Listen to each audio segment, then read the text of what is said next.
Theatre கிடைக்கலன்றாங்க. அது ஒரு கேவலம் இந்த நாட்டில். டப்பிங் படம் புஷ்பான்னு ஒரு படமா, அதுக்கு ஒரு 500 தியேட்டர் கொடுக்குறாங்க.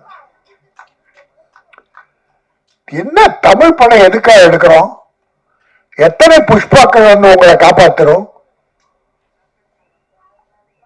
தமிழ் படங்களுக்கு முக்கியத்துவம் கொடுங்க. சிறப்பாக நடித்த நம் நடிகைகள் பிரமாதம் பண்ணியிருக்காங்க.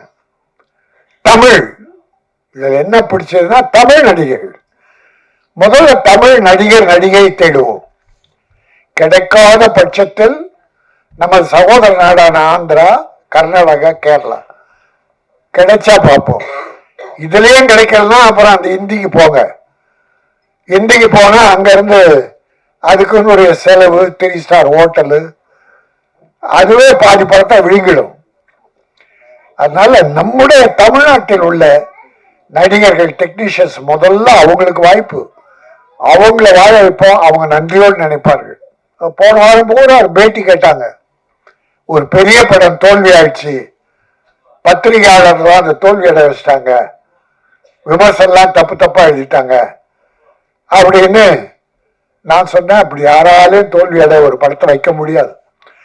அந்த கதை, கண்டென்ட், எடுத்த விதம் எல்லாம் மக்களை கவருவதாக இருந்தால் யார் தப்பா எழுதினா கூட அது அவங்க தோல்வி அடைவாங்க, படம் வெற்றி பெறும். அதுதான் லப்பர் பந்து. நம்முடைய மீடியாக்கள் உதவிதான் பண்ணுவாங்க, யாருக்கும் உபத்திரவம் பண்ண மாட்டாங்க. சார் 2 தியேட்டர்ல ஒரு பெரிய ஹீரோ படம் சார், பெரிய பட்ஜெட் படம், அதுக்கு 3 ஷோ, இதுக்கு 1 ஷோ கொடுத்துருந்தாங்க. ரப்பர் பந்துக்கு ஒரு வாரம் முடிஞ்ச உடனே அது 1 ஷோ ஆயிடுச்சு, இது 3 ஷோ ஆயிடுச்சு. இத யார் முடிவு பண்றது? சின்ன படம் பெரிய படம்? மக்கள். மவுத் டாக், மவுத் பப்ளிசிட்டி. 100 பேர் வந்து படம் பார்த்தான்னா ஃபர்ஸ்ட் ஷோல ஒரு 100 பேர் வந்தான்னு வச்சுங்க அந்த படத்துக்கு, இந்த படம் அப்படி நெளிய விடாம அப்படி நிமிந்து உட்கார வச்சிருச்சுன்னா அவன் வெளியே வந்து போன் பண்றான், மச்சான் படம் சூப்பர், பார்க்கணும், கண்டிப்பா பார்க்கணும். அவன் 1000 பேரை உள்ள அனுப்புறான் சார். அப்படி படங்கள் இருக்கணும். இந்த படம் நிமிர வைத்தது. ரொம்ப முக்கியமானவர் தான் வந்து பேச இருக்காரு. நீங்க எல்லாருமே எதிர்பார்த்த ஒரு நபர். அதாவது இன்னைக்கு இருக்கு, இன்னைக்கு கண்டென்ட் இருக்கு, இன்னைக்கு சம்பவம் இருக்கு அப்படின்ட்டு பல பேர் காத்துட்டு இருப்பீங்க. யூடியூபர்களின் பிரியமானவர் அப்படின்ட்டு கூட அவருக்கு பேர் வைக்கலாம். மிக சிறந்த தயாரிப்பாளர், இயக்குனர், சிறந்த நடிகர், திரைப்பட விநியோகஸ்தர்கள் சங்க தலைவர் திரு கே ராஜன் சார் அவர்களை பேசுமாறு அன்புடன் அழைக்கிறோம்.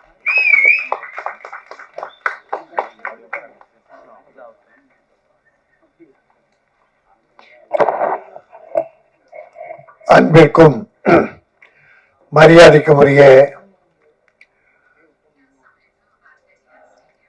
தயாரிப்பாளர் திருமதி ராஜ்குமார் அவர்களே, அவருடைய மனைவியர் அவர்களே, இந்த படத்தின் இயக்குனர் ராஜவேலு கிருஷ்ணன் அவர்களே,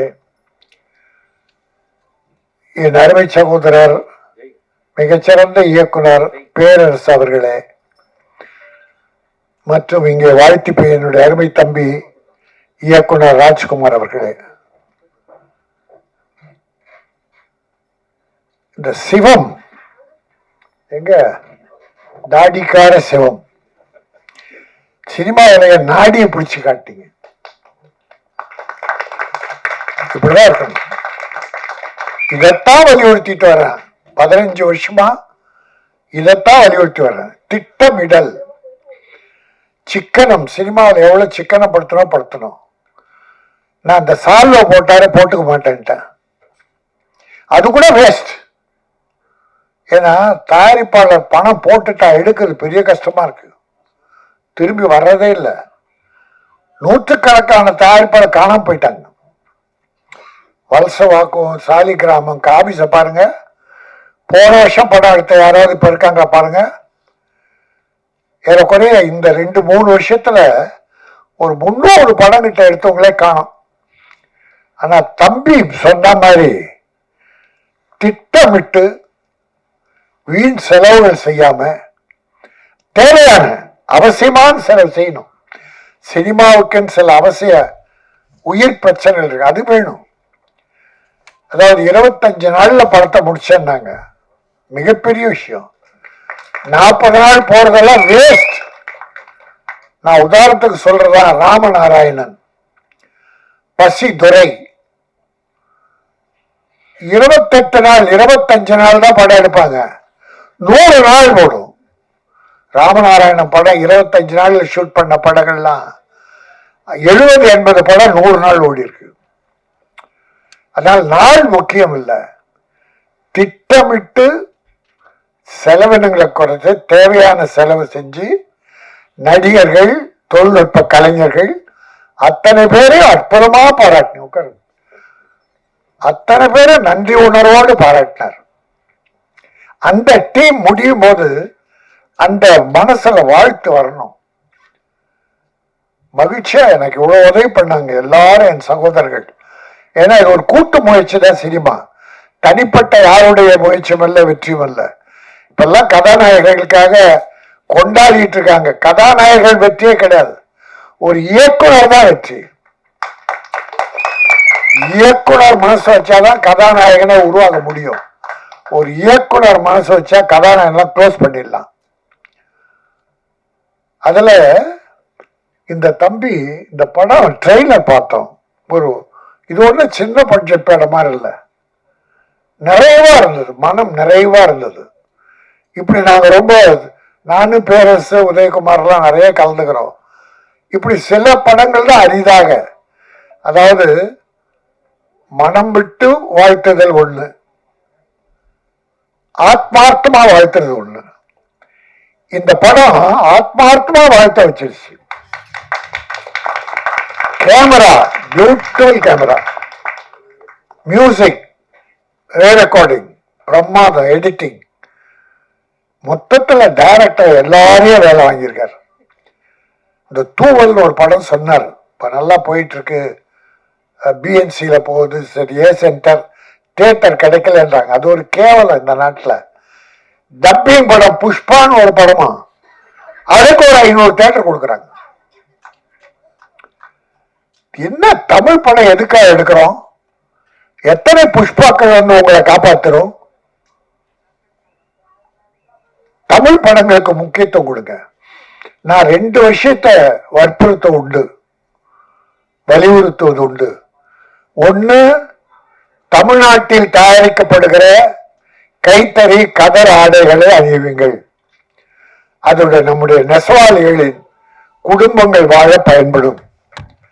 இதை நான் போட்டுக்காத காரணம், இது ராஜஸ்தான் சூரத்துல தயாரிக்கிற ஒரு ஜீனா.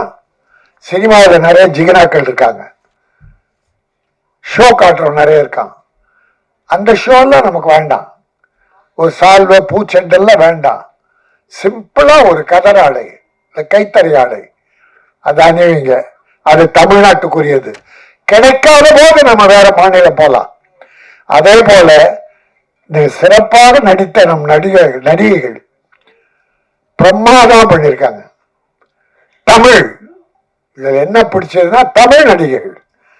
முதல்ல தமிழ் நடிகர் நடிகை தேடுவோம். கிடைக்காத பட்சத்தில் நம்ம சகோதர நாடான ஆந்திரா, கர்நாடகா, கேரளா கிடைச்சா பார்ப்போம். இதுலயும் கிடைக்கலன்னா அப்புறம் அந்த இந்திக்கு போங்க. இந்திக்கு போனா அங்க இருந்து அதுக்குன்னு ஒரு செலவு, 3 ஸ்டார் ஹோட்டலு, அதுவே பாதி படத்தை விழுங்கிடும். அதனால நம்முடைய தமிழ்நாட்டில் உள்ள நடிகர்கள், டெக்னீஷியன்ஸ் முதல்ல அவங்களுக்கு வாய்ப்பு, அவங்கள வாழ வைப்போம். அவங்க நன்றியோடு நினைப்பார்கள். அதனால இது ஒரு கிரைம். எல்லாம் இருக்கு, எல்லாமே இருக்கு. அதனால் இந்த படம் நிச்சயம் வெற்றி பெறும். இன்னைக்கு சின்ன படங்கள்லாம் மிகப்பெரிய வெற்றி பெற்றுட்டு இருக்கு. லப்பர் பந்துன்னு ஒரு படம் யாருன்னா கேள்விப்பட்டீங்களா? அது எவ்வளவு பெரிய வெற்றியை தரும்னு யாருன்னா கேள்விப்பட்டோமா சார்? 2 தியேட்டர்ல ஒரு பெரிய ஹீரோ படம் சார், பெரிய பட்ஜெட் படம். அதுக்கு 3 ஷோ, இதுக்கு 1 ஷோ கொடுத்துருந்தாங்க. ரப்பர் பந்துக்கு 1 வாரம் முடிஞ்ச உடனே அது 1 ஷோ ஆயிடுச்சு, இது 3 ஷோ ஆயிடுச்சு. இத யார் முடிவு பண்றது? சின்ன படம் பெரிய படம்? மக்கள். The mouth talk. Mouth publicity. 100 பேர் வந்து படம் பார்த்தான்னா ஃபர்ஸ்ட் ஷோல ஒரு 100 பேர் வந்தான்னு வச்சுங்க அந்த படத்துக்கு, இந்த படம் அப்படி நெளிய விடாம அப்படி நிமிந்து முக்கால வச்சிருச்சுன்னா அவன் வெளியே வந்து போன் பண்றான், மச்சான் படம் சூப்பர், பார்க்கணும், கண்டிப்பா பார்க்கணும். அவன் 1000 பேரை உள்ள அனுப்புறான் சார். அப்படி படங்கள் இருக்கணும். இந்த படம் நிமிர வைத்தது, ரீரெக்கார்டிங் அற்புதமா இருந்தது. ஒரு பெரிய படத்துக்குரிய அத்தனை அம்சமும் இதுல இருந்தது. அதனால என் தம்பி புவன் ஒரு நல்ல படத்தை வாழ்த்துவதற்காக நீ வாய்ப்பு தந்தான். அது பெரிய வாய்ப்பு. இப்படி எல்லாம் அமையிறது பெரிய கஷ்டம். இப்போ ஒரு சின்ன விஷயத்த சொல்றேன். பிறரை வாழ்த்துவதாலே, மனம் நிறைந்து வாழ்த்துவதாலே முதல்ல நாம வாழறோம். ஏன்னா அந்த வாழ்த்து எங்க இருந்து வருது? நம்ம உள்ளத்தின் அடித்தளத்திலிருந்து வருது. அப்போ நாம பூரிப்படைகிறோம், நாம் புத்துணர்வு பெறுகிறோம். வா பிரமாதம், வா தம்பி பிரமாதம், நல்ல பண்ண, நீ வாழ்க, நல்லா இரு, எதிர்காலத்துல பிரமாதம் வருவ, இந்த படம் பிரமாதமா இருக்கும், டைரக்டர் நீ எதிர்காலத்துல ஒரு சிறந்த டைரக்டர், இந்த தமிழ்நாட்டு திரையுலகை உயர்த்த போகிறாய் அப்படின்னு ஆத்மார்த்தமா சொல்லி பாருங்களேன். அது நம்மை மகிழ்வித்து, நம்மை வாழ வைத்து, பிறகுதான் அந்த வாழ்த்து அங்க போகுது. ஆகவே வாழ்த்தணும், நல்லதை வாழ்த்தணும், தவறுகளை சுட்டி காட்டணும். இப்ப கூட ஒரு போன வாரம் கூட ஒரு பேட்டி கேட்டாங்க, ஒரு பெரிய படம் தோல்வி ஆயிடுச்சு, பத்திரிகையாளர் தான் அந்த தோல்வி அடைய வச்சிட்டாங்க, விமர்சனம் தப்பா எழுதிட்டாங்க அப்படின்னு நான் சொன்னேன். அப்படி யாராலும் தோல்வி அடைய ஒரு படத்தை வைக்க முடியாது. அந்த கதை, கண்டென்ட், எடுத்த விதம் எல்லாம் மக்களை கவருவதாக இருந்தால் யார் தப்பா எழுதினா கூட அது அவங்க தோல்வி அடைவாங்க, படம் வெற்றி பெறும். அதுதான் லப்பர் பந்து. நம்முடைய மீடியாக்கள் உதவிதான் பண்ணுவாங்க, யாருக்கும் உபத்திரவம் பண்ண மாட்டாங்க. பல காலமா நான் மீடியா சகோதரர் வாழ்ந்துகிட்டு இருக்கேன். என்னுடைய அன்பு சகோதரர்கள் நல்லதுதான் பண்ணுவாங்க. ஆக நல்லதை நல்லபடியாக எழுதுங்கள், தவறுகளை சுட்டி காட்டுங்கள், காட்டணும். அதான் தர்மம், பத்திரிகை சுதந்திரம், பத்திரிகை தர்மம். ஆக இந்த படம் மிகச் சிறப்பான படம். விவேகானந்த அதுவும் சமுதாய சீர்திருத்தம், பெண்களின் ஆடை குறைப்பு, அநாகரிகம், அதனால் ஏற்படுகின்ற விளைவுகள், தவறுகள், குடும்பங்கள் கெட்டு போவது போன்ற விஷயங்களை சொல்லி எது தர்மம், ஆண்கள் எப்படி நடக்க வேண்டும், பெண்களை மட்டும் இப்படி இருங்கன்னு சொன்ன போதாது, ஆண்களும் சரியாக இருக்க வேண்டும் என்கிற ஒரு தர்மத்தை, ஒரு நாகரிகத்தை சொல்லுகிற ஒரு அற்புதமான படம். விவேகானந்தர் சொல்லுவார், இப்போ ஒரு பீரோ கார்பரேட் பீரோ வாங்குறோம், இல்ல அதை விட உயர்ந்த பீரோ வாங்கி வீட்டில் வைக்கிறோம். அதை என்ன வைப்போம்? செருப்பு, தொடப்பக்கட்டை, அந்த குப்பை காய்கறிலாம் பீரோ வைப்பீங்கம்மா? பட்டு புடவைகள், தங்க நகைகள் போன்ற உயர்ந்த பொருளைத்தான் அந்த பீரோவில் வச்சு பத்திரப்படுத்துவோம். அதே போல மனம் என்பது ஒரு விலை மதிக்க முடியாத ஒரு பீரோ. அந்த மனம் என்கிற ஒரு அற்புதமான பீரோவில் நல்லவைகளை மட்டும் சேர்த்துக் கொள்ளுங்கள், குப்பைகளை தூக்கி போட்டுருங்க, குப்பையை போடாதீங்க. அது விவேகானந்தர் சொல்றார், நீ எப்படி இருக்க வேண்டும்? நீ பூவாக இருக்காதே, செடியாக இருங்க.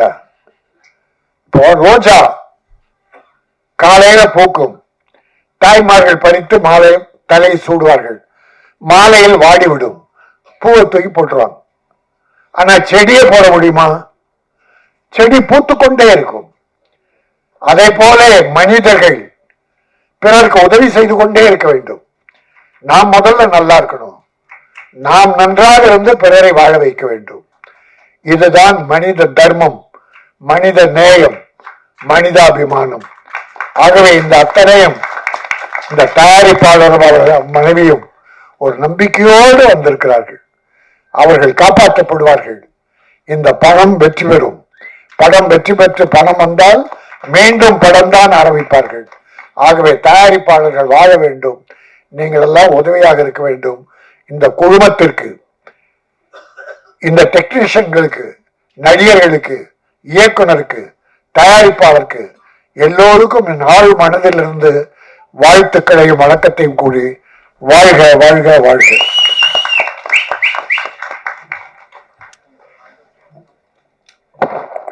மிக்க நன்றி சார்.